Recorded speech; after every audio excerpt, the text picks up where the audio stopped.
Good evening, all.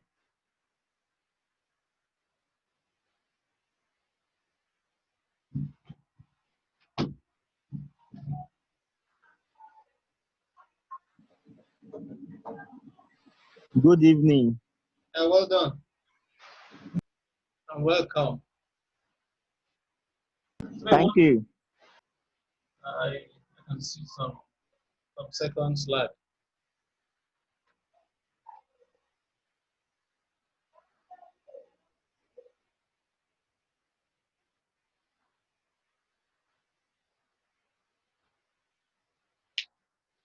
Today, I want to look at a very important aspect of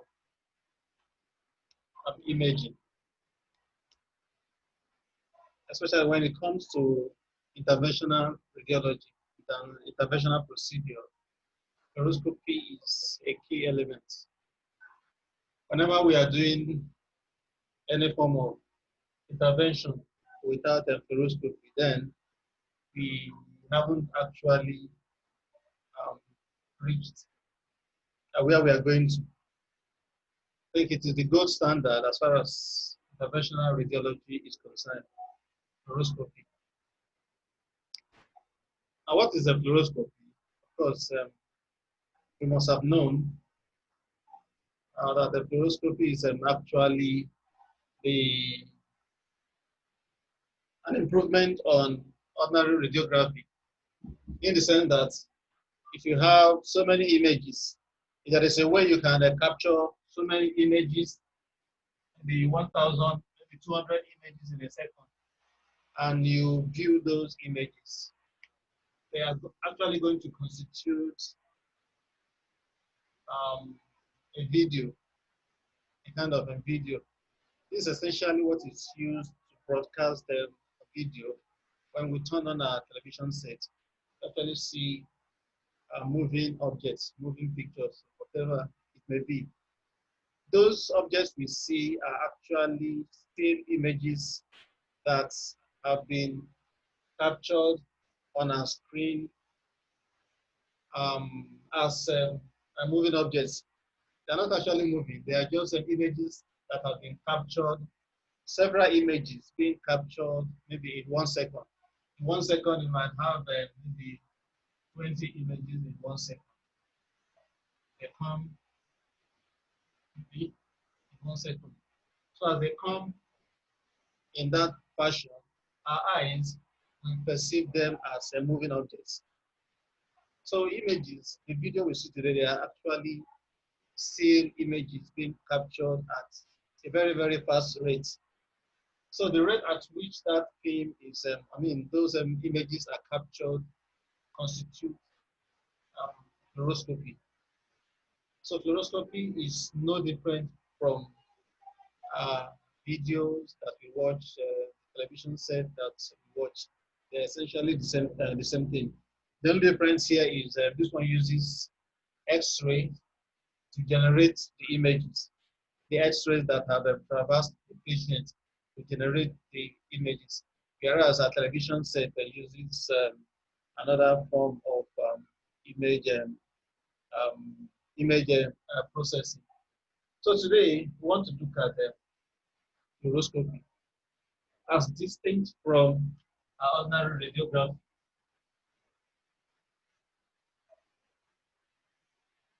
In radiography, we are just interested in getting images, still images. We are done with that.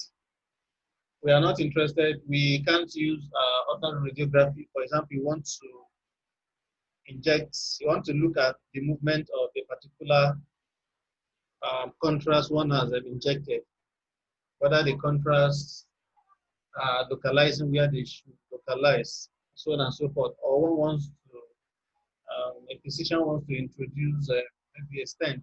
Of course, you're going to do that with the use of catheter. You want to pass the catheter through that. And also in a radiotherapy, you want to treat the prostate gland, maybe somebody who is having prostate cancer. You want to introduce maybe the radioactive MC into such an organ, a very small organ. the um, the what's it called?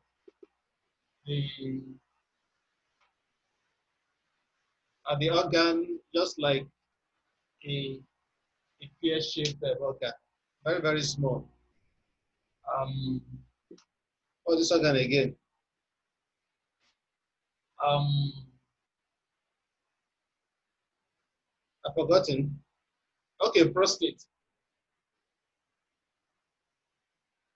Prostate, a very very small organ. So if you want to treat prostate cancer, one has to be sure that the place limits prostate, very very small organ. One has to be sure that those seeds are going to have so many needles on so many radioactive needles on that particular gland. So we have to be sure that those needles have actually been embedded inside that prostate. If not, we'll just be killing the other cells that are not cancerous. So in doing that, we can use, of course, some other imaging modalities like ultrasound. But at times, you can also use a fluoroscopy to see how those needles have been placed, so that they have been placed correctly. So fluoroscopy is a very, very, very important as far as imaging is concerned, most especially as far as interventional radiology is concerned. I try to say the difference between fluoroscopy and radiography. I've said that before. Radiography is just the use of still images for diagnosis, but in fluoroscopy, want to look at um, live images. Of course, we also have reasons to get still images at times from fluoroscopy. So why is fluoroscopy kind of concerned to so many, especially to um, radiation monitors? Because it can deliver a devastating level of radiation to somebody. Why is this so? In ordinary radiography, you might just capture one image or say, or at most three, um, an average of three images per person. But for fluoroscopy, we are looking at around maybe 18,000 images. I mean, 1,800 images. 1,000, 1,800 images. And for this, for ordinary radiography, a particular image can have a dose of maybe uh, maybe around 5 micrograms, 5 micrograms. But if you translate that to fluoroscopy, that gives us about for a 10-minute procedure, for a 10-minute procedure, we might be looking at 18,000. We might be looking at so much amount of images for a 10-minute fluoroscopy procedure. If you now multiply this by this, of course, you'll be having so much more, so much, okay, 5 times 8, 8 times this. This gives us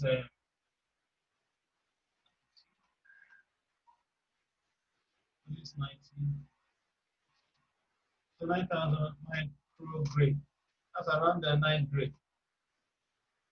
At this level of 9 grade, we can be sure to expect some form of deterministic effect.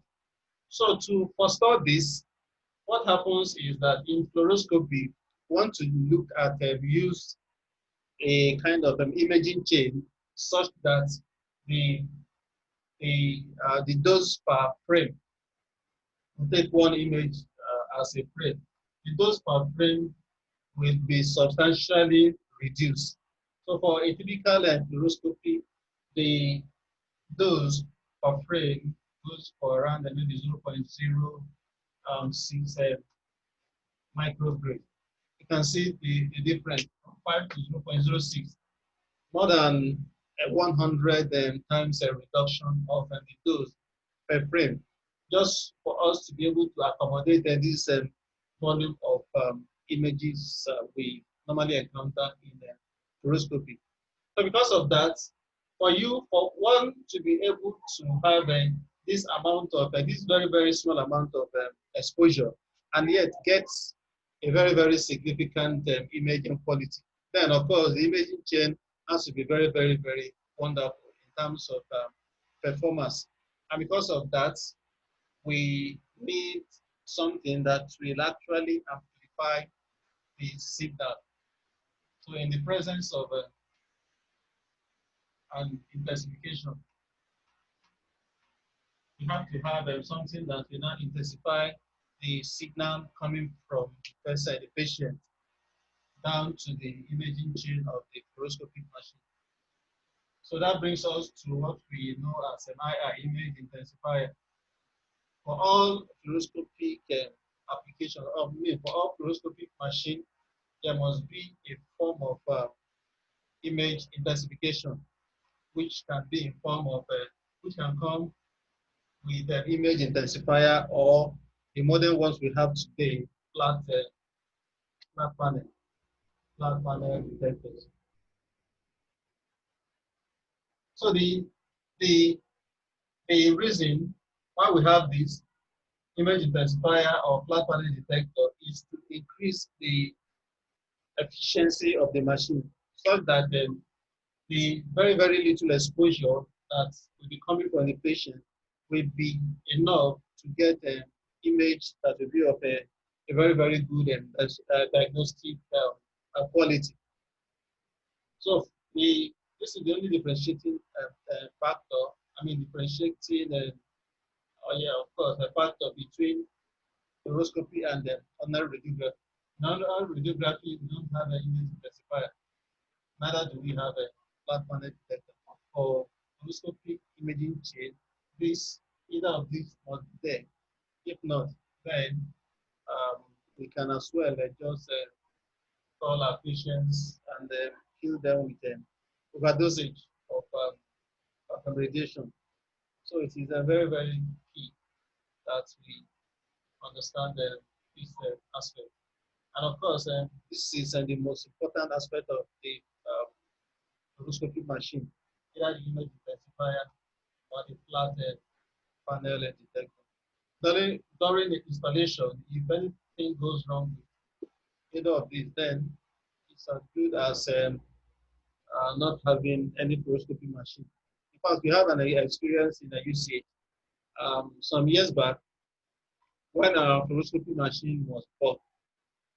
I think we stayed outside for about 2 years before it was brought up to where it should be sighted. And when they brought it up during installation, I think I was fortunate to be around that day. Um, they were trying to carry the machine by the image intensifier. And lo and behold, I appeared. I had to tell them that this is the most sensitive part of this machine. You don't need to touch the image intensifier part. Can at least the worst you can do to the machine, to the fluoroscopy machine, is to hold it by the tube head. If anything happens to the tube, you can still replace the tube. Though the tube, of course, are very, very expensive. Though for the image intensifier, if anything happens to that, that's the end of the machine. But unfortunately, our machine up to today isn't working because of course, and so many things that could have happened during the um, machines and procurement and so on and so forth.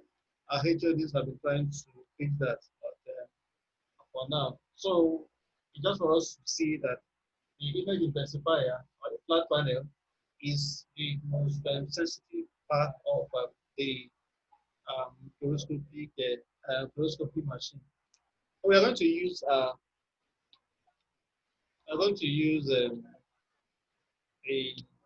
a slide that sends you.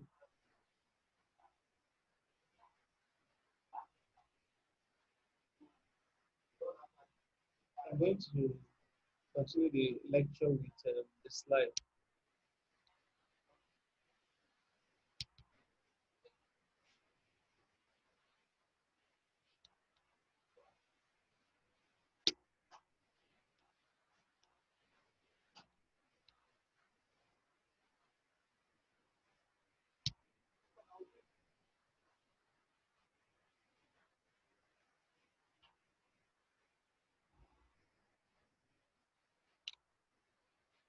Can we see the slide? Yes, sir. We can see the slide. Okay, I stumbled on this maybe years ago, and it's very, very apt, very, very concise as regards when it comes to the content of a syllabus. So fluoroscopy machine is actually real-time imaging. It's a process that allows real-time viewing of patients with high, very, very high temporal resolution. And of course, it uses scientific technology. So many TV technology provide 30 frames per second imaging. That is, for each second, you have 30 images. For each second, you have 30 images. Of course, in some procedures in fluoroscopy, this can, so for example, when one is doing some heart studies, heart procedures, it could go up to around the 120 frames per second because we require a technology that will be as fast as possible, not to have a motion artifact because we're looking at a portion of the body that have so many involuntary movements. So this allows the acquisition of real-time images, blah, blah, blah, and can be played back as a movie loop because as one is taking those images, the images we can play them as a movie loop. If we want to look at from one particular stage of the intervention to another particular stage, all we need to do is we just select the series we want and we play, and it will just appear like a movie.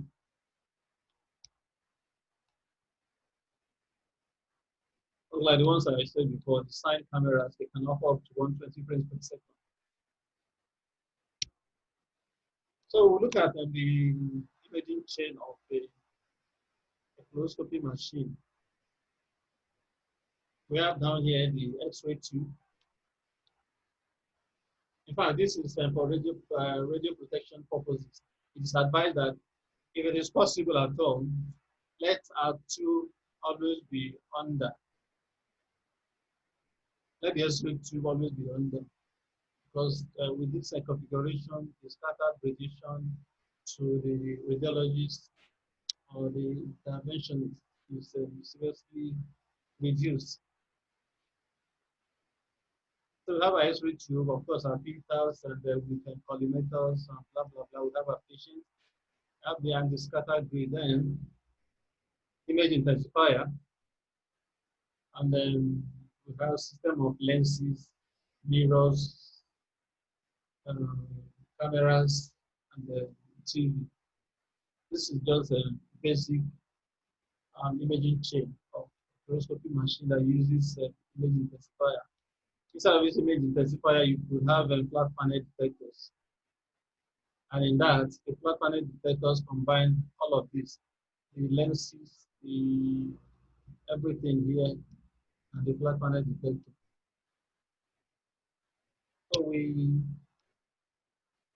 So we have so many portions of the image detector. So many portions of the image detector. The components have four principal components: the vacuum bottle, the input layer, the electronic lenses, and the output layer and output phosphor. The vacuum bottle is actually meant to keep air out. Of course, this is required for every instrument, every implement, every equipment that generates electron, like we also saw in our tube, in electron X-ray tube. X-ray tube uses and focuses electron, produces electron and focuses on the anode. And so because of that, the equipment has to be evacuated so that the electrons doesn't have to meet air on the way, collide with the air molecules and so on and so forth. So they reduce its velocity and its kinetic energy, which is what we need to be as high as possible. So you have the input layer that converts the X-ray signal to electron. But I think also in this input layer, we have the photocathode that converts the, because this input layer actually converts the X-ray into light, light photons. Then the photocathode will now convert the light photons into electrons. Then you have the electronic focusing lenses. These are G1, G2, and G3. They direct the electrons that have been produced here into the output phosphor here. And this is a window. And the output phosphor converts into visible light, which can now be used either to form the video or can be used to form still images in terms of maybe photo spots and so on and so forth. So we are going to look at each of these. So this is also the diagrammatic approach towards what we have just explained. We have the X-ray, we have the input phosphor, basically made of a sodium iodide. The sodium iodide is the phosphor of choice when it comes to image intensifier. It is different from the phosphor inside our screen film. This one is a very, very hygroscopic. So if you use that, it is not it is not as efficient, it is not efficient in a screen film because to get degraded as it combines with the water molecules in the air. So, but for this, it is very, very okay here because this one is airtight. There's no problem of it's being, it's being exposed to water molecules outside. So you have the photocathode. This photocathode changes, converts the electron, the light signals that have been generated by this input phosphor into electrons. So the electrons will now, and this area is curved. All our image intensifier, they are called because of this, because we want to focus the electrons that have been produced into this phosphor, and they are minified. And to do that, to be able to do that, this thing has to be curved. With this curvature, the electrons will now follow a particular path down to this output phosphor. When the electron get to this output phosphor, it's going to interact with it and form and give off light. So it is this light that will now be used to form video, signal, and so on and so forth. So this is just a simple diagrammatic explanation of image intensifier is at the heart of a fluoroscopy machine.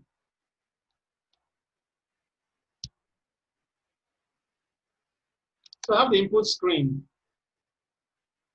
The input screen is the combination of all these.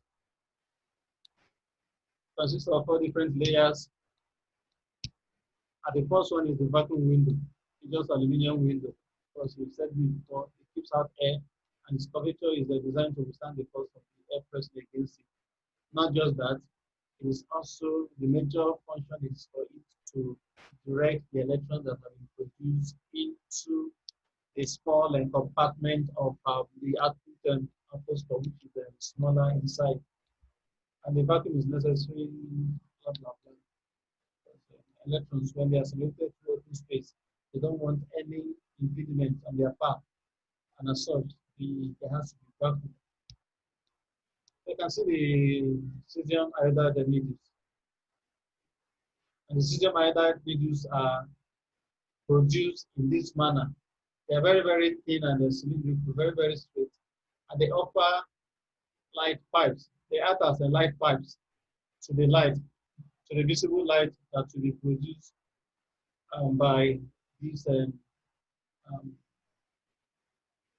sodium iodide. They will produce a visible light when X-rays strike them. And because of the way these sodium needles are, the light will travel straight. So there will be little lateral dispersion. It's different from what you have in the cadmium, in the screen film, the phosphor of the screen film. They are not as tiny and needle-like like this. But for this photocathode, for this system iodide, they are needle-like, and they will now offer a kind of pipe through which the light will then travel before striking the photocathode. So they act like a light pipe in preserving, of course, the lateral resolution of the system, the fluoroscopy system. So it has four different layers. The second one is the support layer, of course, which is strong enough. You just, like the name explains, support, just to hold the input fluoroscope and the photocathode layers, but thin enough to allow most X-ray to pass through. Because it has to be thin in order to preserve spatial resolution. I will have a 0.5 million, that's the first component of the electronic system, and design for accurate electronic focusing, like I said before, just for better focusing of electrons that have been produced from the photocathode being directed into the output and phosphor. Then three, we have the input phosphor, which function is to absorb the X-ray, of course, which is what we have here. If I talk about the window, the first one is support, the second one, then the third one is the cesium iodide needle. I use function and light pipe, channeling the display light towards the photocathode with minimal spreading, of course, to preserve the lateral resolution. Then you have in the fourth one, which is the photocathode, the thin layer of antimony, which would be and the alkali metal that emit electron when struck by visible light. Of course, through the process of photoelectric emission, you have photoelectrodes. Photoelectrons will now be produced, which will now travel down towards the output and phosphor. And there's a conversion of about 20%, 20% conversion efficiency. So 25 to 35 diameter of input. Of course, you have a field of view. The field of view of the image intensifier is very, it varies from, you can have to 4.3 inch, you can have 6 inch, you can have the 7 inch, you can have 9 inch, you can have 12 inch, and you can also have 14 and then 16 inches. Of course, we should know the conversion formula. Mustn't know, but it is good for us to understand that, 1.25 centimeter just equals 1 inch. So we can play around this number. So the image intensifier is based on the diameter of the tube, the input and phosphor. So this one is what defines this image, this input phosphor here. The outside of the image is what defines the particular image intensifier. So the diameter of it defines it, whether it is 4.5 inch, 5, 6 inch, 7 inch, 9 inch, as the case may be. So this is the input phosphor, a kind of rendering that will increase, kind of a microscopic, a multiplicative rendering. We have, of course, we've explained this. These are medial pipes. These are kind of pipes that preserve the electrons, the lights that have been produced. The light can come from, okay, with this diagram, the X-rays come from here, they pass through the aluminum support and so on and so forth, before interacting with the cesium needles. So we have that here, before striking the photocathode, which will now produce electrons. So we have an input of, we have an electron in the electron moving down, striking. It depends on the area, the length, the depth to which it has traveled in the cesium iodide. So whichever depth it has traveled, the light that will be produced will be as much as possible preserved to travel in a straight line along those tubes. So one X-ray produces about 3,000 light photons. One X-ray produces about 3,000 light photons. and those light photons will in turn interact with the photocathode. For one light photon that interacts with the photoelectron, I mean the photocathode, electrons will produce. So one of these light photons that we strike the photocathode will interact but will produce electron. But anyone that interacts with the photocathode and produces electron will be of the order of about 400 electrons. So one light photon that interacts efficiently with the photocathode produces around 400 electrons. So this is an input image accelerated by an electric field. Of course, the electric field has to be there for the electrons to be accelerated towards the output phosphor. And of course, that gives rise to electronic gain. The focusing is can do with the use of electronic lens. The lenses we have seen before, we have about three of them, G1, G2, and G3. They are there to focus the electron down towards the output and phosphor. You can see this is the image that we have that have been put into the input and phosphor. But at the end of the day, we are going to have an output like this. It's a kind of effect which is always there in image intensifier. But for um, flat panel detectors, we don't have this kind of an artifact because we are using flat panels. Both the input and the output, they are all flat. So this problem, this kind of it's not that we don't experience it in a flat panel. So because of this, that is spin fusion effect or fusion distortion is there in all image intensifier. So the electronic optics has got to do with the electrodes, the other electrodes that are inside the electronic, inside the II.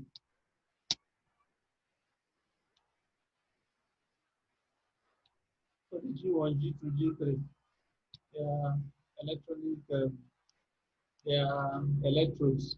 So we have about 5 electrodes now, which in electronics they can be called pentodes.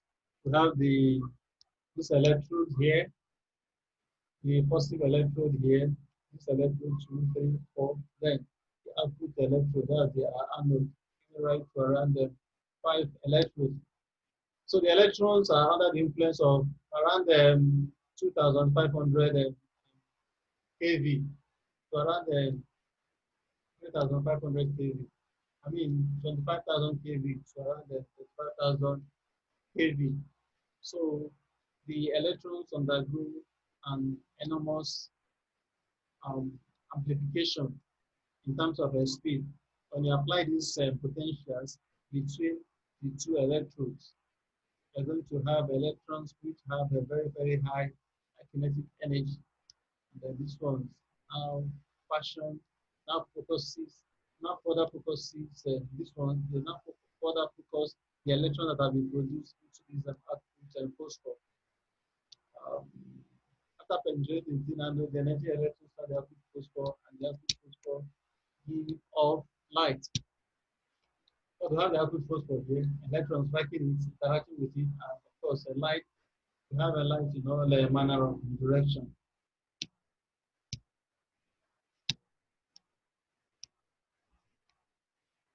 Each electron causes the emission of approximately 1,000 light photons. So for one electron that interacts with the output phosphor, about 1,000 light photons are produced. Because this is what we are seeing about image intensifier. They are there just for intensification of the signals that we have. Assuming we just use the signals coming from our X-ray. X-ray carries its own signal.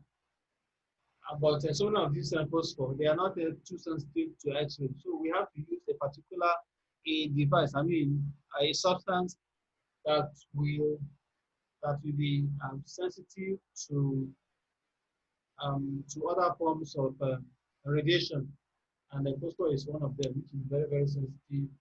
Of course, this particular phosphor is sensitive to electron. If electron interacts with it, it is going to give off light.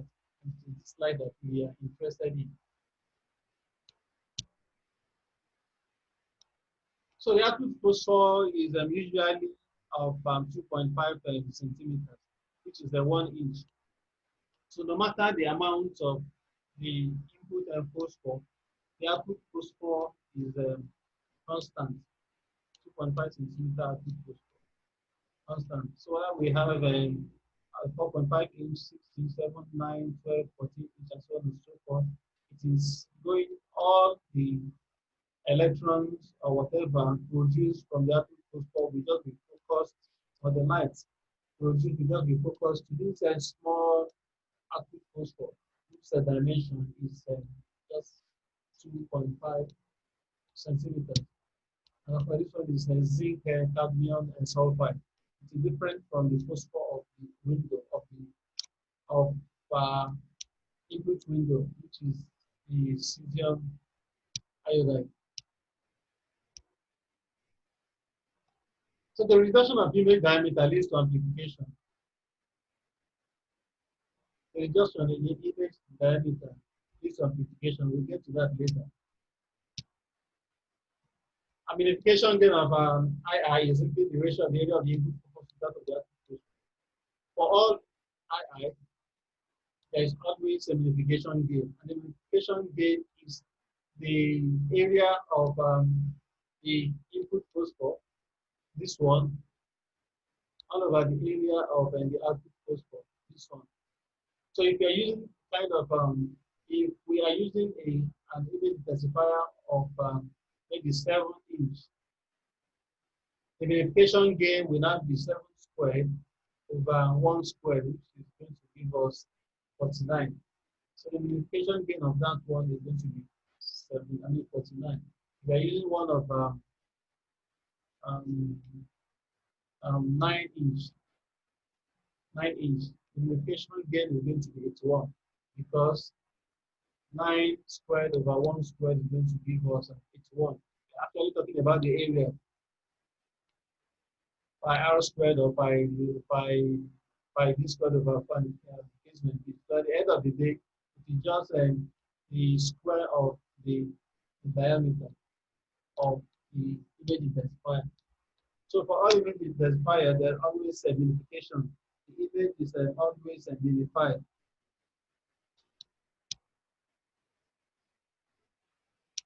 So we quoted with this, some fraction of light emitted by that reflected.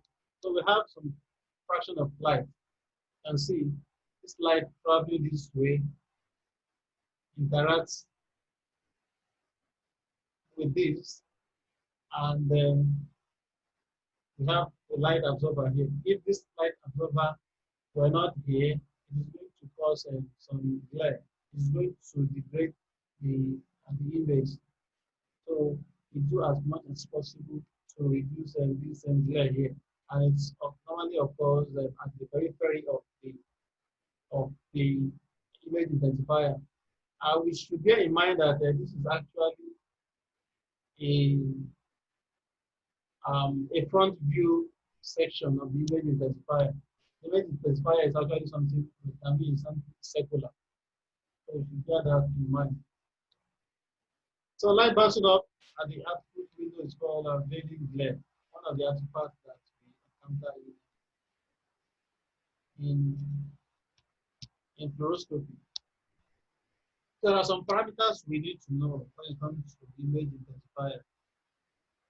And these parameters are actually the things that determine the efficiency of particular image intensifier. And one of them is the conversion factor, which has got to do with the light output of the image intensifier over the exposure rate to the image intensifier. This one is of course, this is the luminance of the image intensifier, which is in candela per meter squared. And see the light given off at the output end of the image intensifier. I think the light that we are able to produce a meter square of the output phosphor, whereas the exposure rate to the image intensifier measured in Röntgen per second, or at times a milligray per second. So this conversion factor tells us how well a particular image intensifier performs. If this conversion factor is high, then the image intensifier has a very, very good, it has a very, very good quality. And with time, the conversion factor continues to decrease of course, um, because of an age. Because of age, the light out of the image intensifier will continue to decrease and decrease, and the exposure rates will continue to increase. If this one continues to increase at the expense of this, the conversion factor will now be becoming smaller and smaller. So this measures the gain of the image intensifier, the conversion factor. We have so many types of gain in the image intensifier. This is just a kind of gain. We have other types of gain. On the image intensifier, this conversion factor is from 100 to 200. But as the image intensifier ages, this number continues to go down, which will ultimately lead to the replacement of the image intensifier. So look at another gain of the image intensifier, brightness gain. Another intensifier, another performance characteristic or performance index of the image intensifier, brightness gain. It's simply the magnification gain and the electronic gain. The magnification gain has got to do with the image, with the, the type of image intensifier we are using. Is it the one which has a diameter of 2 centimeters, I mean a 4.5 inch, 6 inch, 7 inch, and as the case may be. The bigger the, the, the dimension of the image intensifier, the bigger the magnification gain. For example, now the magnification gain of 10-inch image intensifier is 100. Whereas that of a 7-inch intensifier is 80. I mean 49. Just square, 1 square over 7 squared over 1 squared. I'm basing it on an inch. If you still convert to maybe centimeter and then find everything, you're still going to get the same unification gain. So it doesn't matter the unit you have used. The 1.25 I'm actually using 1.25 2.5 centimeter equal to 1 inch conversion factor. But the electronic gain is fairly constant for all types of for all types of image intensifier. The electronic gain is fairly constant because we are using almost the same type of electronics. I use the same type of G1, G2, G3 electrodes. I use almost the same type of cesium iodide as the case may be. So the electronic gain is fairly constant. So for magnification gain, increase in image brightness that results from reduction in image size from the input to the output. What do we mean here? The increase, it just, let me stop this and then intensify this a little.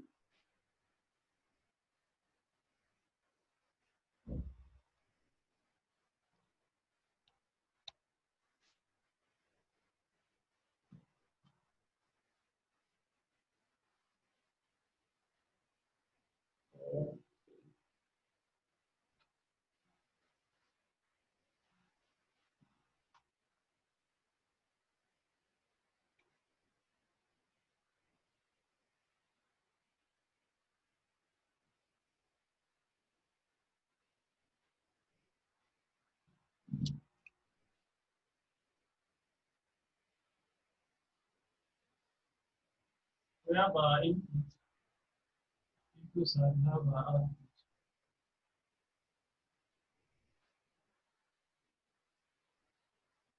We will have, assuming we have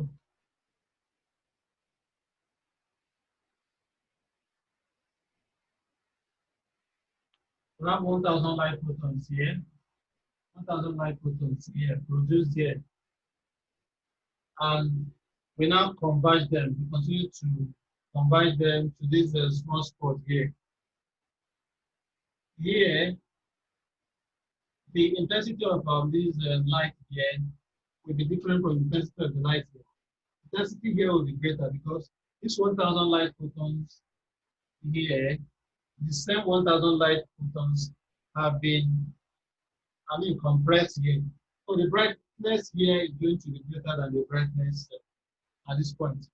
So that is what research most all image intensifier seek to achieve. They want to achieve a very, very high gain here. That is why image of that is why we have this brightness gain, so that we can get as much gain as possible from the image intensifier. Let's continue with the screen.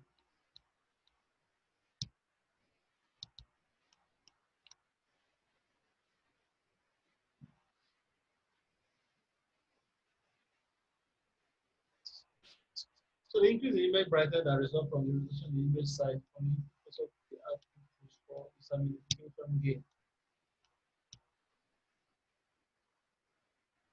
Of course, it's just the diameter squared of the input all over the diameter squared of the output. So for 30 centimeter II, like I said before, for 30 centimeter II, it is just 144 inch. So we shouldn't be confused here. 30 centimeter. Let me stop that again. 30 centimeter. Let me stop this here. For 30 centimeter. What we mean to say here, for 30 centimeter, say this 30 centimeter. This is the output, our input. Our output is always 2.5 centimeter. So the magnification gain, so the magnification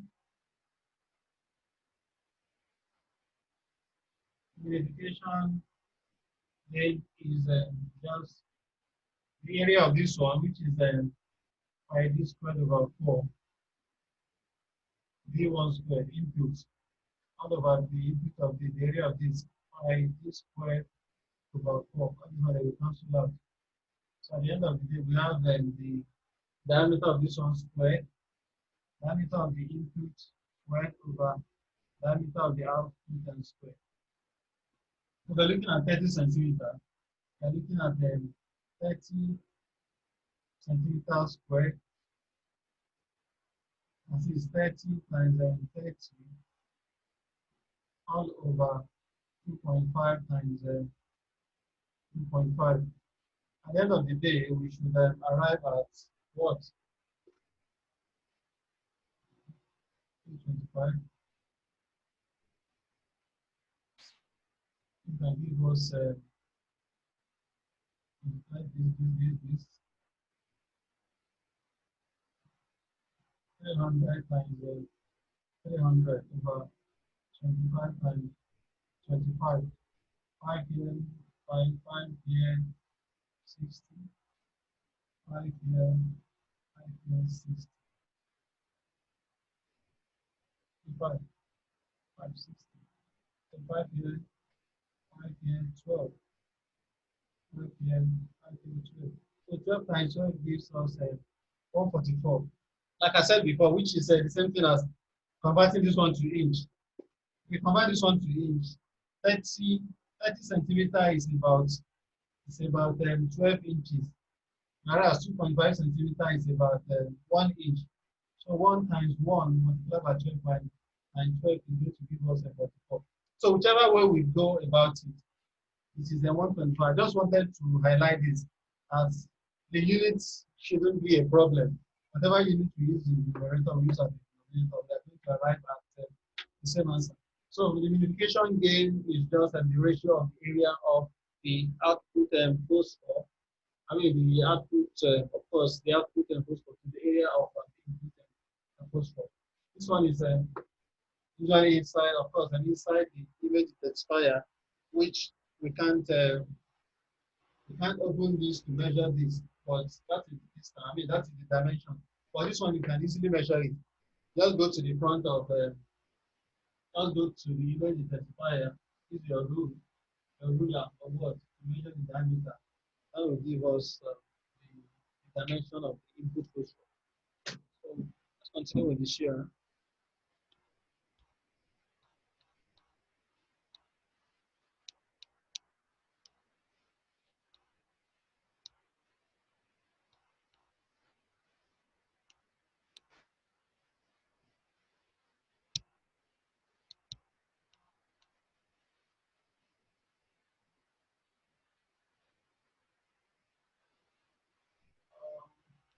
No reach here.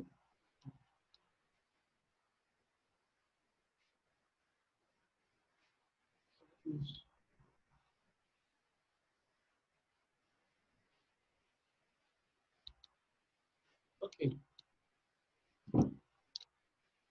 So for this, for a 12-inch eye, the indication this gain is 144.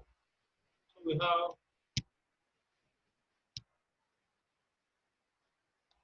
so with brightness gain being unification gain and electronic gain. For electronic gain, it is typically 50 for all image intensifier. Electronic gain is a fairly constant for all image intensifier. So with that, we are going to have a brightness gain which ranges from 2,500 to 7,000. This 50 multiplied by the multiplication gain of the smallest one, which is around 25. I mean around 50 multiplication gain, around 50 multiplied by this electronic gain, 50, to give us a 2,500. Then, so the biggest size of the eye, which is the around 16 inch, which give us a multiplication, a brightness gain of around 7,000. So as the effective diameter of the input phosphor decreases, we begin to have a magnification. Of course, this shouldn't be. This should kind of be straightforward. If you if you decrease the effective diameter of the input phosphor, since the output phosphor's diameter is a constant, we are going to have a decrease in the brightness gain because we are going to have a reduction in magnification. And if you have a reduction in magnification, it means we are actually magnifying the image. If we reduce the magnification, we don't want so much the image to be so much magnified. It means that we are indirectly using the magnification mode. The magnification is increasing. So let me start this and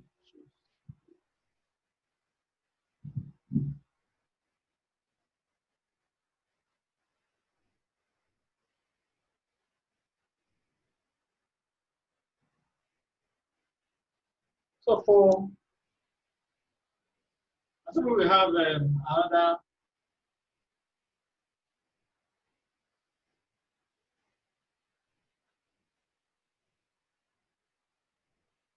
So let me use an inch now. To be much more straightforward. We have a 9 inch.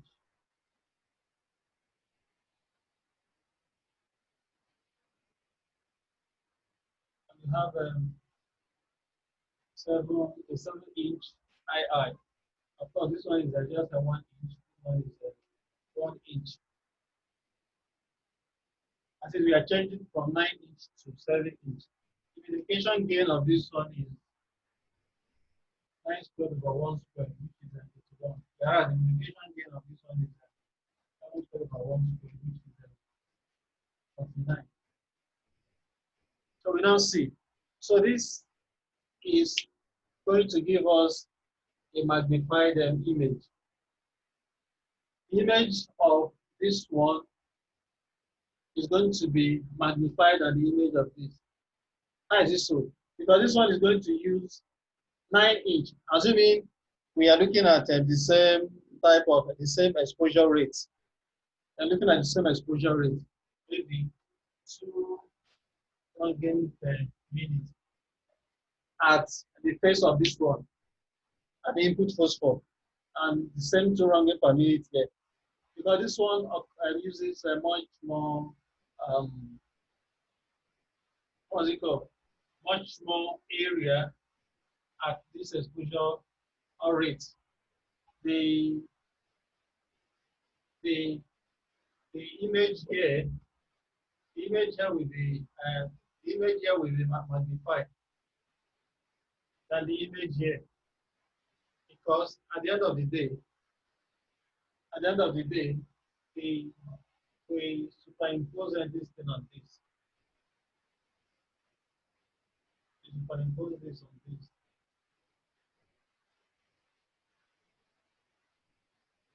The image of this will be bigger with respect to the this is a 7-inch. A 7-inch. The image this 7-inch is going to cast here will be bigger than the image which this 9-inch is going to cast on this phosphor. I don't know whether I'm making sense. We have this 9-inch. We have used the whole of this 9-inch to capture a particular image. But we are looking at, of course, a smaller section of anatomy. We are going to get that. A smaller section of anatomy using 7-inch to get an image on a particular, on this same 1-inch phosphor. So this one is going to give us an enlarged view of this particular anatomy we want to look at. Whereas this whole one that uses the whole 9 centimeter is not going to give us as more magnified image like the image we are going to get here from the 7-inch image intensifier. I hope we're making sense. I think what is a magnification even? Magnification is image over object distance, or at times image height. Image height.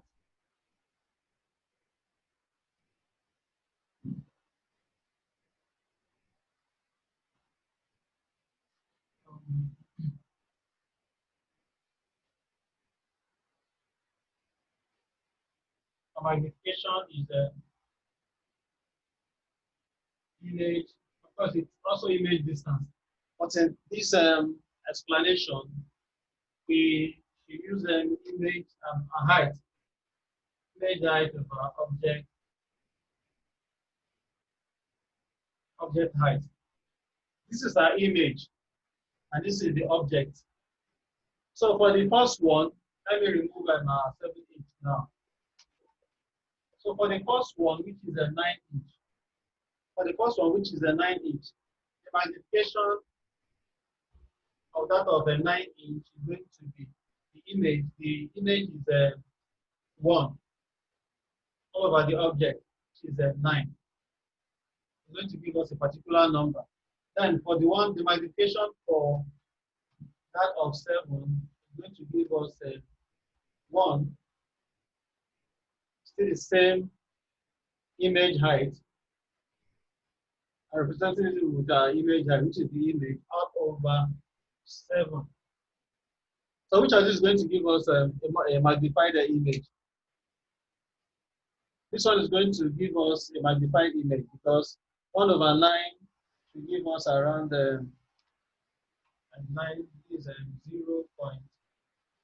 0.1 something. So it give us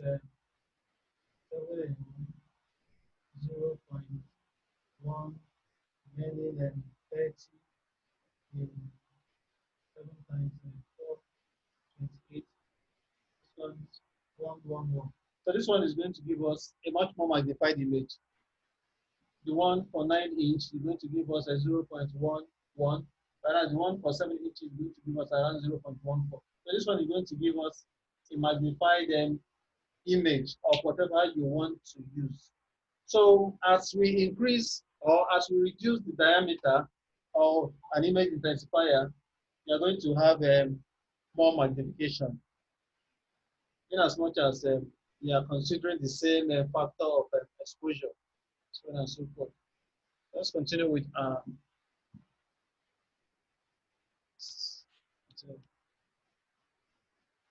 I hope we got that before we continue. Did you get that? Yes. Yes, sir. Okay.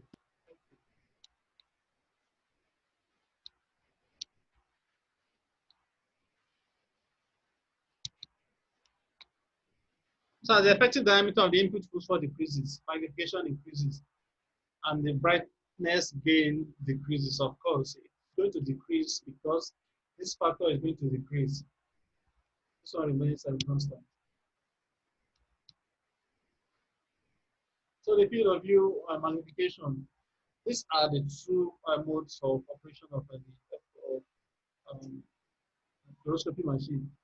Either be in the normal mode or in the magnification mode. In the normal mode, we use the whole of the input and phosphor is used.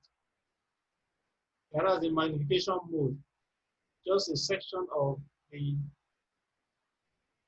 input phosphor is activated. Just a section is activated. So this one is going to give us a magnified image of whatever we have here. This one is going to give us a less magnified image when compared to this. This is just the same thing. It's just the same thing as using, for example, this is 12-inch II, and this one is maybe 7-inch II. So the one for 7-inch II is going to give us more magnification than the one of 12-inch. So it's just the same analogy. The same analogy we can use it for this for the explanation here. I suppose to specify the size of the input phosphor of the image intensifier, of course. So we have so many different, we have so many sizes of image intensifier. We have 9, we have 12, we have 14, we have 6, we have 7, so on and so forth. The bigger ones are usually for GI, for um, gastrointestinal and procedures, while the smaller ones, these 9 inches, are usually made for cardiovascular, cardio, whatever, cardio studies, cardio um, interventions. So magnification is accompanied by using electronic process that projects part of the input into the output photo. So this one, when you magnification mode is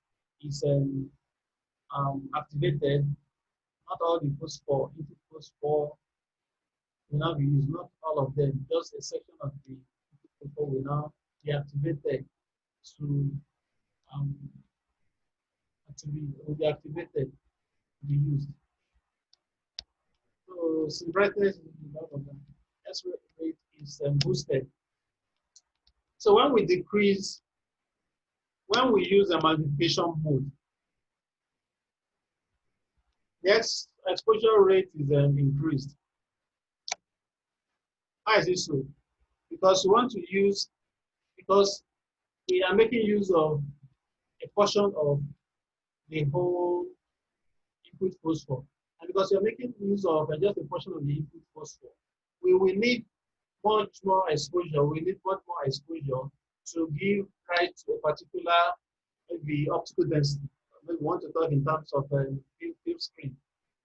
For us to have a particular optical density, we need to increase the exposure rate for us to have a defined, assuming for this image that was formed here at 1 optical density, 1 OD. If you want to have 1 OD with this type of configuration, with this type of mode, then the exposure rate has to be increased based on the factor of this one, all over the factor, all over this one squared.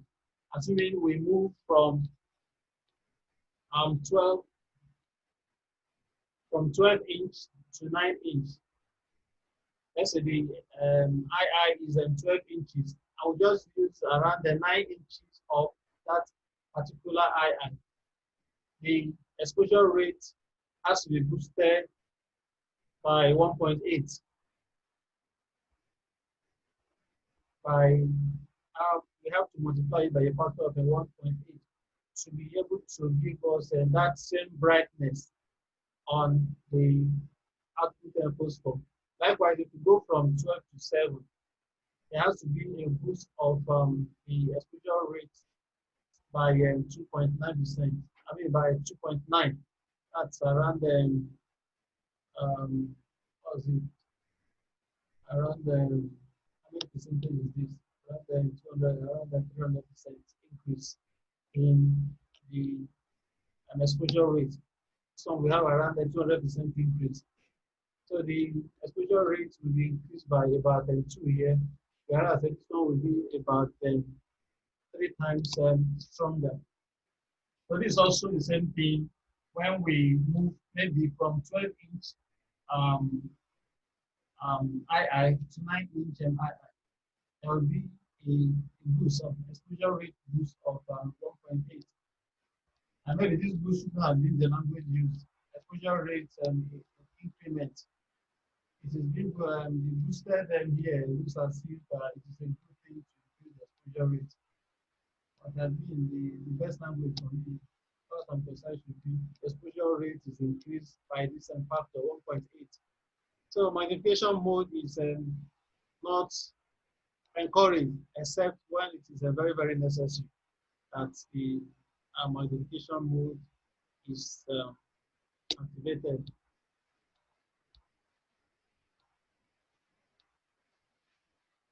So non-magnified mode, every of the output of the input score is used, everything used. Whereas in the magnified mode, just a function of the input score is used. So in this one, less image anatomy. We want to look at a smaller portion of the body, and we want to have a better detail. Since this one doesn't give us the option of increasing the magnification by maybe by use of an air gap. This one image intensifier doesn't offer us and that luxury. So the only thing that can be done that can help us in magnification in this in the image intensifier is for us to have play with the portion of the input phosphor, the surface of the input phosphor that will be activated.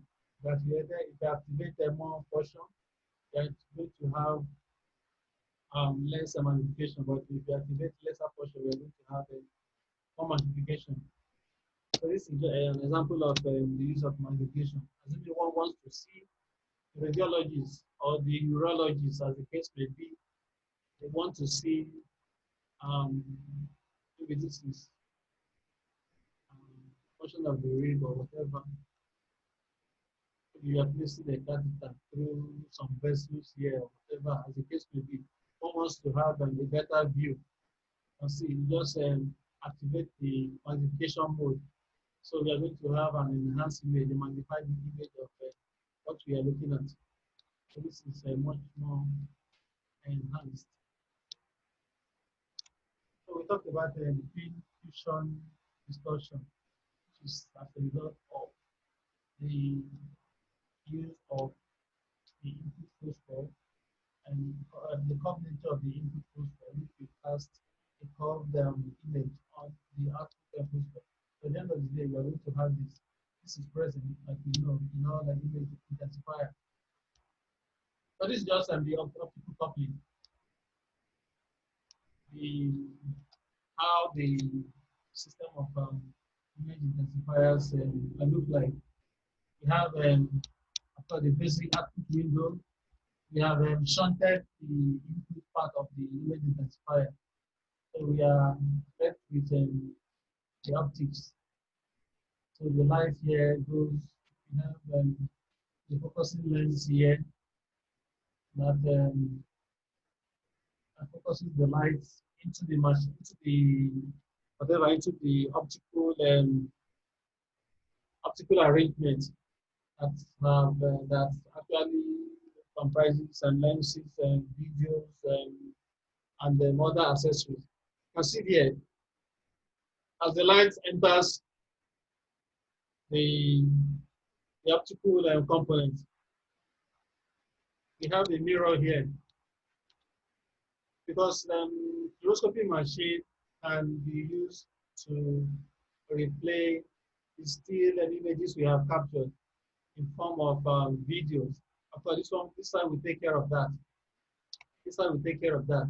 But if you don't want the video, at some point in time, you might want to have some, maybe some solid, some hard copy. Want to have a hard copy of some portion of the video you have captured. Here you have saved here. All you need to do is this side of the machine of this arrangement will be short.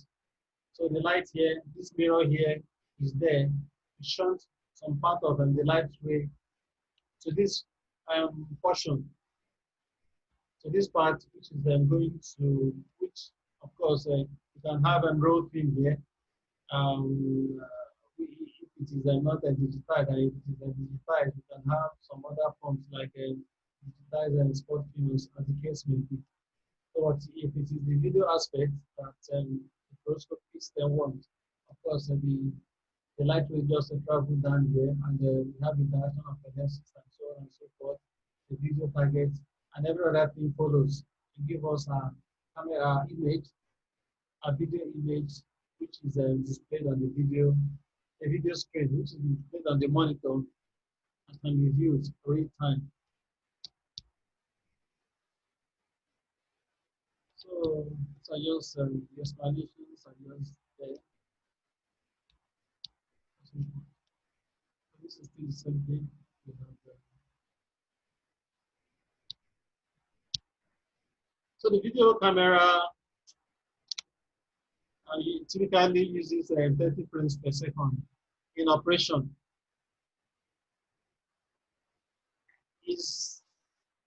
They are done in such a way that the, the acquisition of the image is done in an interlaced fashion. How do we mean? We interlace it in the sense that it will look as if, let me quickly show that on the board.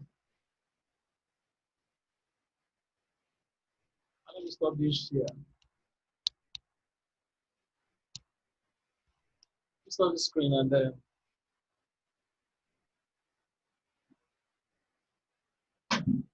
let's see something.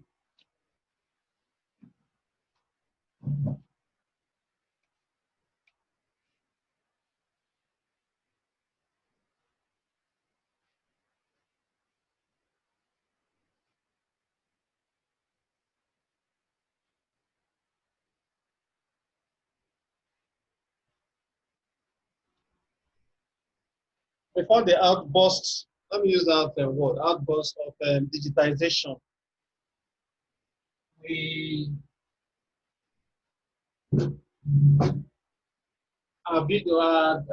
TV system in those days. Of course, so many TV systems still use the cathode ray tube, such that at times if you look at the video, the TV, there's a way you look critically at the television, not minding what you are watching. If you look critically, you can see lines.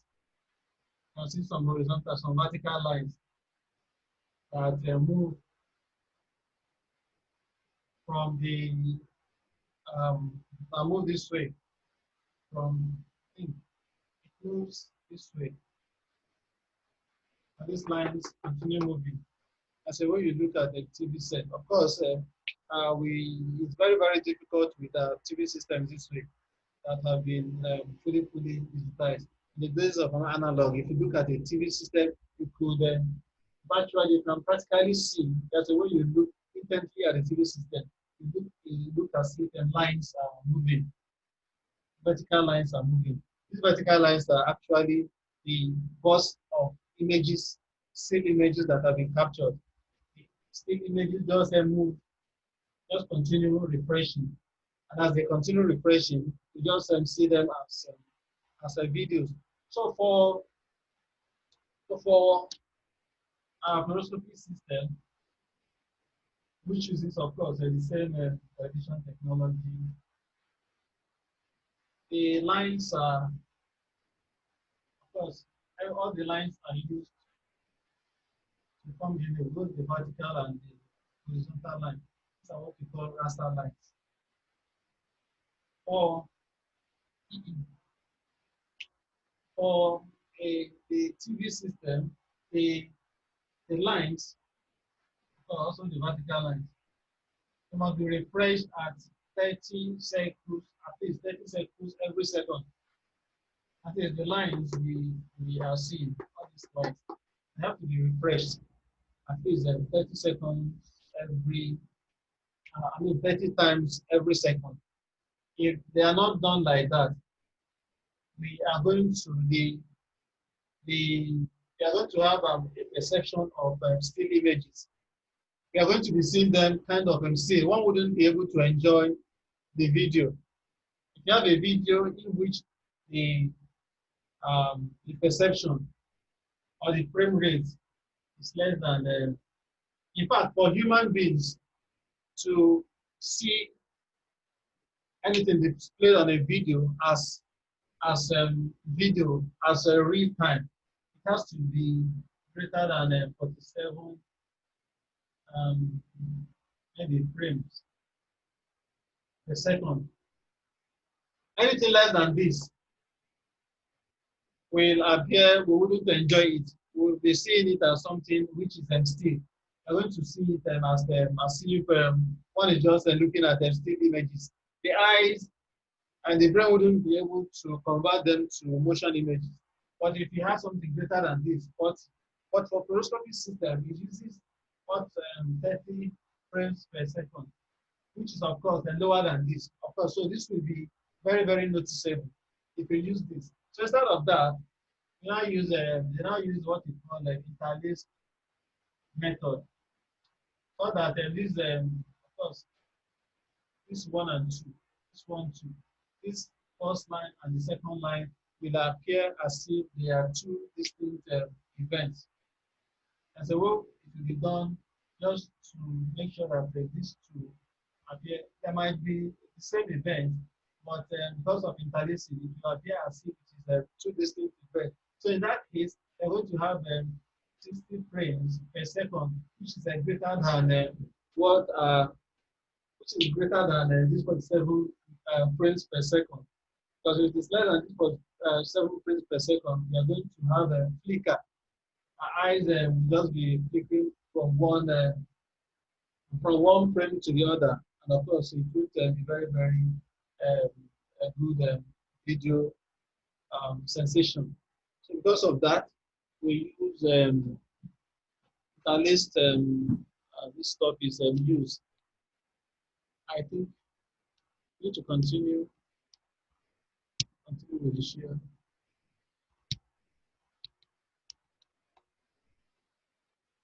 So human brain system can detect temporal fluctuations lower than about 47, and therefore at 37 frames per second, the flicker will be very, very, very, very annoyingly perceptible. It's very, very annoying. So because of that, we need to use a system of interlacing. So two P's or each P is blah blah blah. That will refresh at 10 times per second, which is of course fast enough to avoid the flicker. So there's another problem, lag. It means the new TV image actually contains residual image information from the last several frames. Of course, as I'm speaking, there is a lag in what I'm saying. There's a time difference for you to hear me. It could be 1 or 2 seconds. That is why so many people are advocating for 4G technology, 5G technology. With the 5G technology, the lag will be so reduced. that it will be very, very difficult for one to. I remember in those days, if you want to call somebody very far off, when you speak, you might have to wait for a few, maybe 1, 2, 3, 4 seconds. But today, if you're using earphone in calling, to look as if the person is there and there with you. There's still a lag, but the lag has been reduced as much as possible. So this also happens with fluoroscopy. Fluoroscopy. Lag is always there. When a new image contains a residual image from it contains residual image from an image that has already been captured. So lag is a good and bad. It is a bad at times, and it is a good. But the bad thing about it is that it can actually cause emotion blurring, especially when we're interested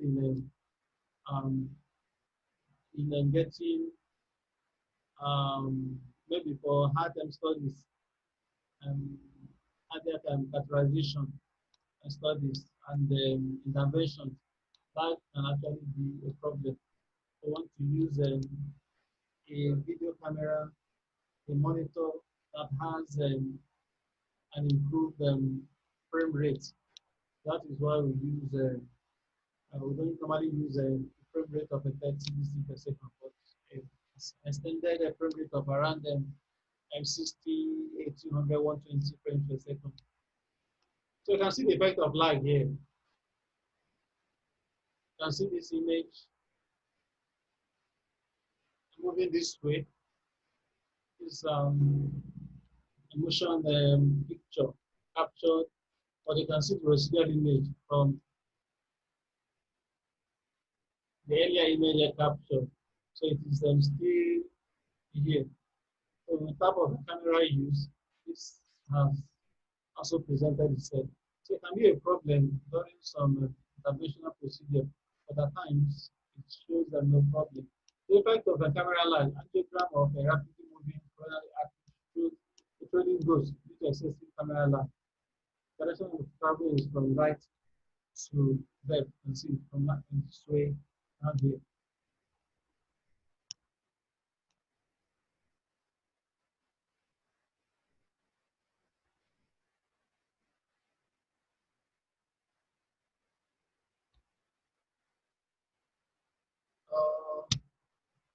Doesn't want to move.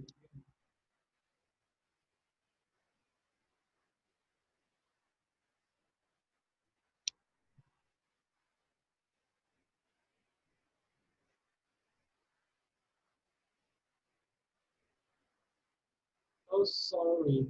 Okay, sorry about that. Continue.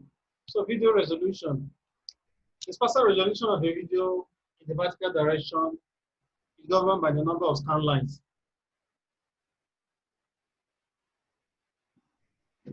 As I said before, number of them scan lines.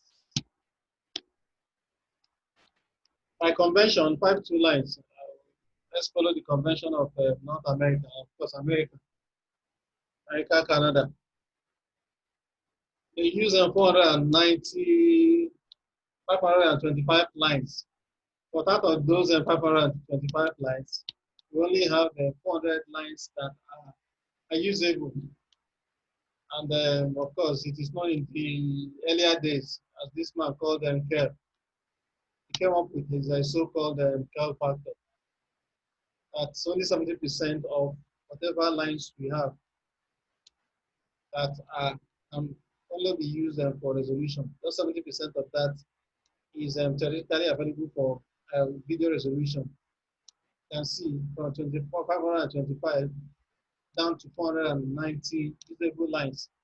Only 490, just like we have in maybe if you want to store any image or any file. A file, there are some, you have 2 kilobytes of file to store. There are so many things that will be using because in storing the image, there are so many. So you can't have 5 bytes being stored or 5 kilobytes. At the end of the day, the size of that file will be more than 5 bytes because so many things will have gone into it. Likewise here, there are 525 lines available. Out of that, 490 lines are usable. Even at that again, we have a 70% theoretical value, which is available for resolution. All these ones are just story. But what we have here is for 322 lines, for 343 lines, and it makes use of it's actually 172 pairs that's useful for resolution. Because in terms of a resolution, we are looking at the line per millimeter or centimeter, as the case may be. So for 343 lines, we're actually looking at 171.5 line pairs. So it is this line pair that we use in calculating the spatial resolution. Like we initially said before, this spatial resolution in the vertical direction is governed by the number of scan lines. For different image intensifier, some image intensifier, the smaller ones, they can make do with the 525 lines. But the bigger ones make use of around the 1040 lines, as the case may be, because they will need more scan lines to improve the vertical resolution. I mean, of course, the vertical resolution component of the spatial resolution. So for night field, for example, resolution is just one 172 line pair divided by 229 millimeters. We have converted this 9 inch to centimeter, which is 22.9. And if you convert from 2.9 centimeter to millimeter, we're going to have 229 millimeter. So for we are almost 10. Well, my God. So for a 9 field, the 9-inch field, the resolution is 172 line pairs over 229 millimeters, which is going to give us a 0.75 line pair per millimeter. So for 170 field, centimeter field, the resolution is a 1.01 line pairs per millimeter. Based on this, so for 12-inch, I mean for 5 feet, whatever, the line pair is a 1.4, 1.41, I mean 1.4 line per millimeter. So as the distance increases, the intensifier, the image intensifier reduces. The resolution also reduces. I mean, the resolution increases. There will be an upper limit. There will be an upper limit placed on the resolution. So for this, we should have a resolution of this, a higher resolution for a smaller field. And even as it goes even smaller, it should have a bigger resolution, a bigger spatial resolution. So for smaller field, we are going to have an enhanced resolution. I think we will see more of that when we get to image quality. So whereas the horizontal resolution is determined by basically the bandwidth of the system, where vertical resolution determined by the number of vertical scan lines. The horizontal resolution is determined by the bandwidth of the system. Of course, not only that, it's also influenced by the camera, the cable, the monitor, and so on and so forth. They all together govern the bandwidth of the system. Of course, bandwidth very, very important in broadcasting. The higher the bandwidth, the better not only in broadcasting, in everything that has got to do with information technology. The better the bandwidth, the bigger the bandwidth, the better the download speed. As if you look at if you're downloading a particular video, a particular course, maybe has got to do with video. If it's the internet system, the internet has a very, very big bandwidth. Of course, you see, the download will be very, very fast. So also here, The horizontal resolution is determined by the bandwidth. So the time necessary to scan the video line at 30 frames is 63 microseconds. At least we have 525 lines at 30 frames per second. So for one frame, it's going to be, at least we have 30 frames per second. So one frame is going to take us 163 microseconds. Just 1 over 30. Divide 1 over 30, we're going to have 63 microseconds. At the end of the day, 11 microseconds required for horizontal retrace. 2 seconds available. So out of this 63 seconds, we have 11 microseconds required for horizontal retrace. So this one is a constant. This one must be there. It is not part of what will contribute to the horizontal resolution. It's a constant there. So the remaining 52 microseconds is available for use in the horizontal resolution and definition. So at the end of the day, we want to achieve this blah, blah, blah, that is, we have 3.2 megahertz if we are looking at the bandwidth of to achieve 172 cycles in 52 milliseconds. 52 milliseconds. We are going to require a bandwidth of 3.3 megahertz. 3.3 megahertz. So high bandwidth are required for high line video system. In fact, thin film transistors, of course, which is the major component of flat panel detectors, it is they have very high bandwidth compared with image intensifiers. So this is the raster lines, horizontal direction. This is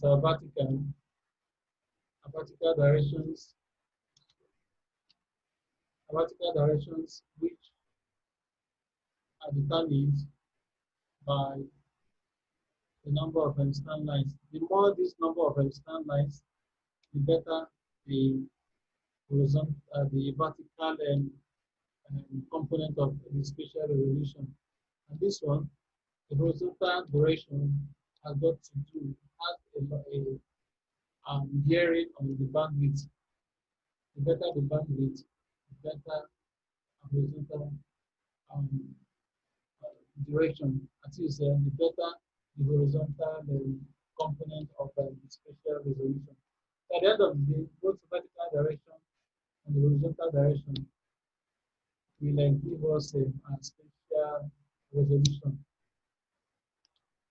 So we just look at some typical examples of resolution for field of view of a 9, 6, and a 4.5 inches for TV, and for the II for sine 1.8 around 2.2 nanometers per millimeter.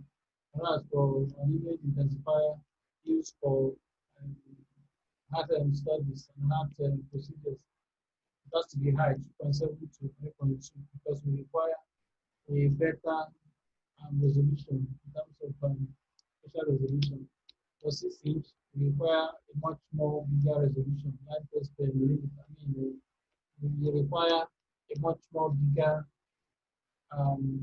better spatial resolution. Then, as it goes smaller,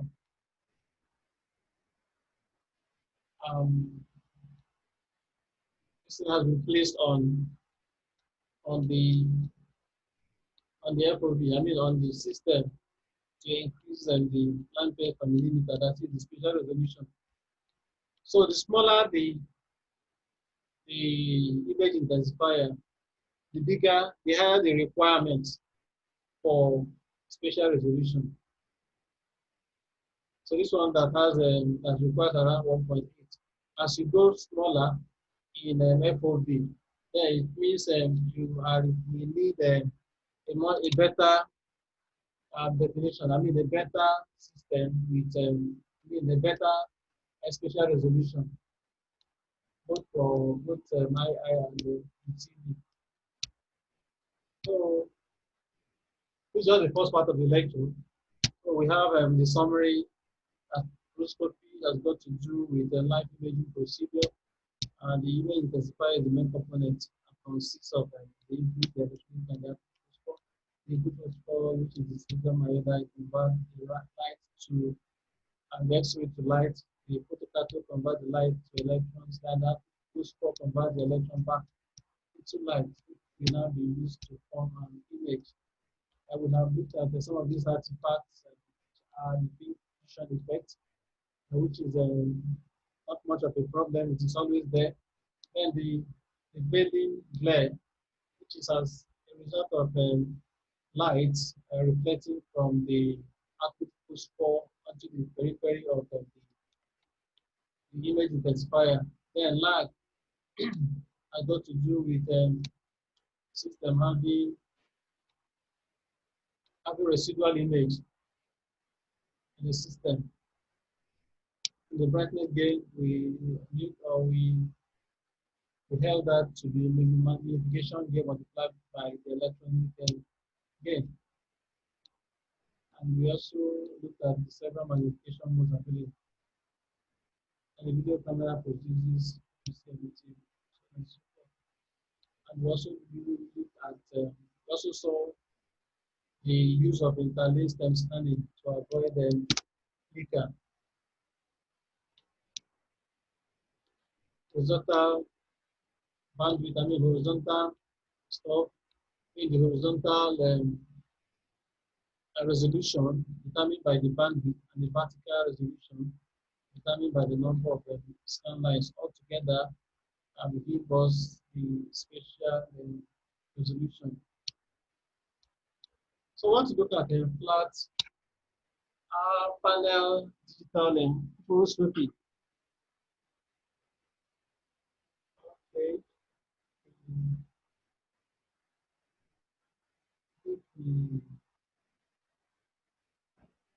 This is 7 minutes past 10. Now, let's see how we can go with this. But this is not going to end today. We still have 1 or 2 lectures. We still have at least 1 lecture to cover the at least an appreciable length and breadth of fluoroscopy. So flat panel detectors, of course, very soon they are going to overthrow image intensifier because flat panel detectors have been fully digitized. Everything about flat panel detectors have got to do with full digitization. Whereas a image intensifier, there are still some analog aspects when it comes to image intensifier, especially the electronic coupling system. But for flat panel, everything is digitized. So also makes use of a silicon iodide because they are thin transistors, stuff like that.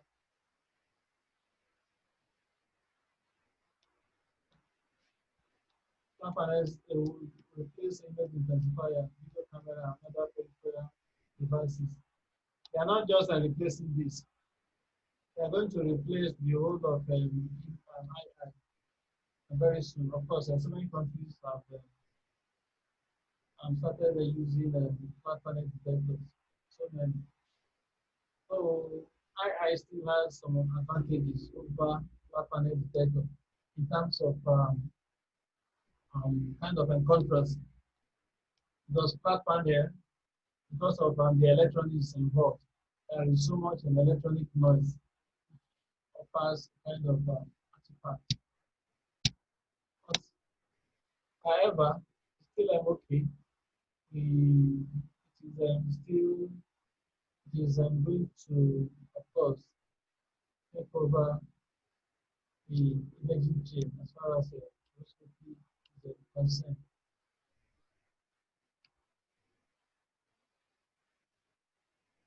These are image intensifiers, cylindrical, I mean circular particular base. Whereas this is just as the name implies, the name has directed of flat. So the big fusion effect that we have here, we don't have enough problem with the flat panel detectors.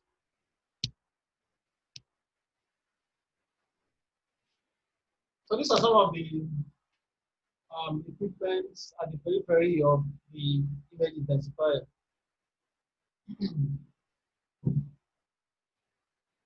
These ones are basically for image intensifier and photo spot and camera. These are used to generate image on the photographic film. Like we saw as a diagram we saw, you might want to, the radiologist might want to record a particular, maybe he looks at a particular, when watching the video, they discover that something needs to be accentuated. What he needs to do is just activate the photo spot and camera, and then image will be captured on the film. Of course, like full resolution and the blah blah blah. It's hardly seen nowadays because the the AI has undergone a lot of modernization or modification. So today we hardly see the photo spot. What we now see in most is the digital photo spot, in which the images are digitized and they're stored inside the system so that it can be recalled anytime at the radiologist or the neurologist or any of the interventions can be recalled anytime.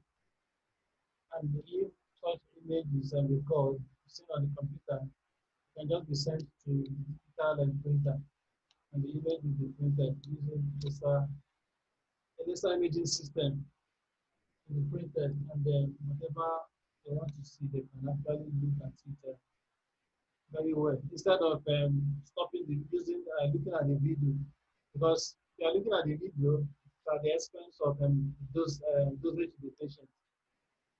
So at that point, at the image, the machine can just be stopped. Just stop the fluoroscopy from giving the patient for the X-ray will be terminated, and then um, the images that have been stored cannot be viewed. Then the spot film is another. At times, the radiologists, as the case may be, may want to check a particular portion in detail, a particular portion of the film, of the video in detail. All he needs to do is just to use the spot film. In this spot film, the image is not captured from the outside, from the output phosphor, but even before the X-ray interacts with the image intensifier. So this spot film is attached to the front of the image intensifier, even before the X-ray interacts with it. So it is just like an ordinary conventional reduced blood. So this spot film is just like the ordinary, but for other one, but for both for photo spots, ordinary photo spot and digital photo spot, they are the light rays coming from the phosphor, from the image intensifier.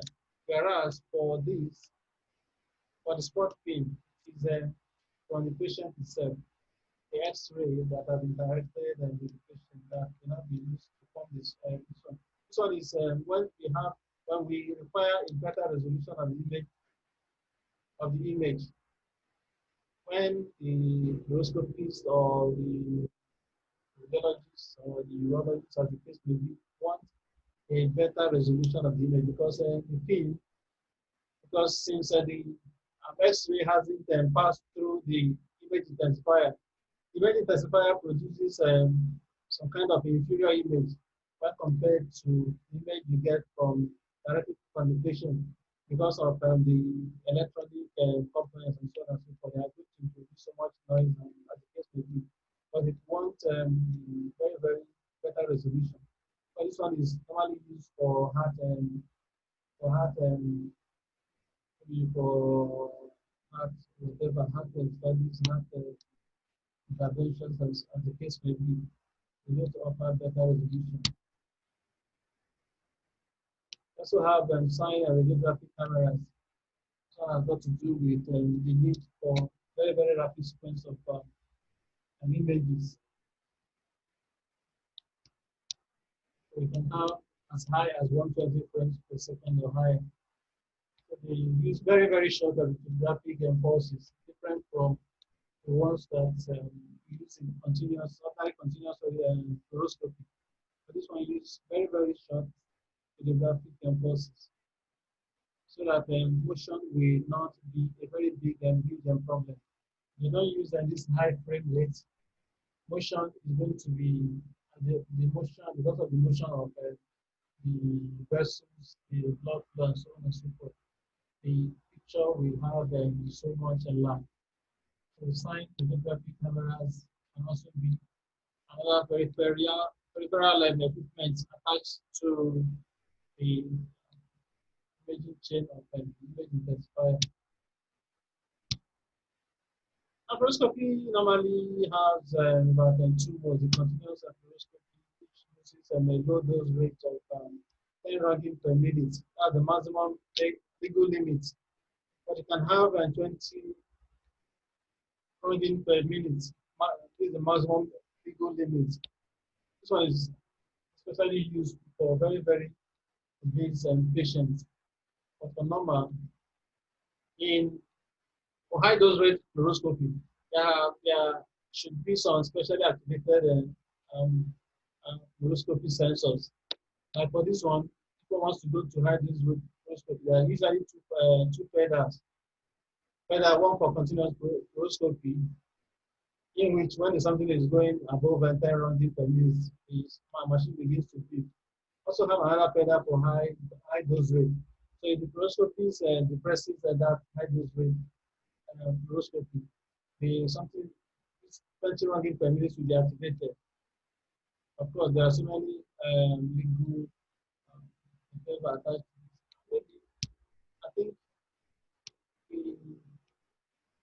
we have to stop here and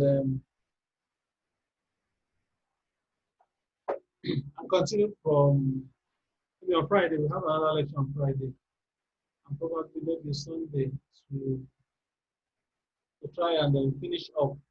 Because by the end of the month, I'm looking at and catching up with our timetable. Because our timetable tells us that by 11th, which was yesterday, we have finished this diagnosis, this radiography, diagnostic radiography. That is a very, very, is a very, very tall aspiration. But by the end of the year, we want to try as much as possible by the end of the month to be at par with our timetable. So we'll be having at least one more lecture this week. Then next week, definitely we are going to have three next week. See how much ground we'll be able to cover. I don't know whether we have questions to ask.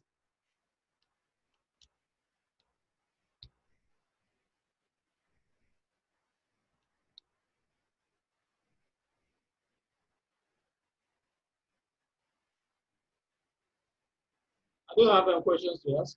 Okay, chat.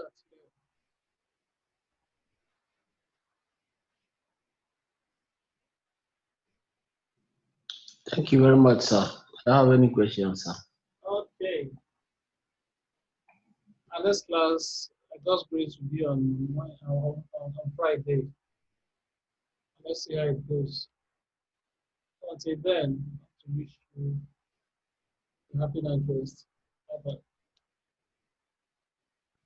Thank you, sir. Good night. Thank you, sir. Okay, bye.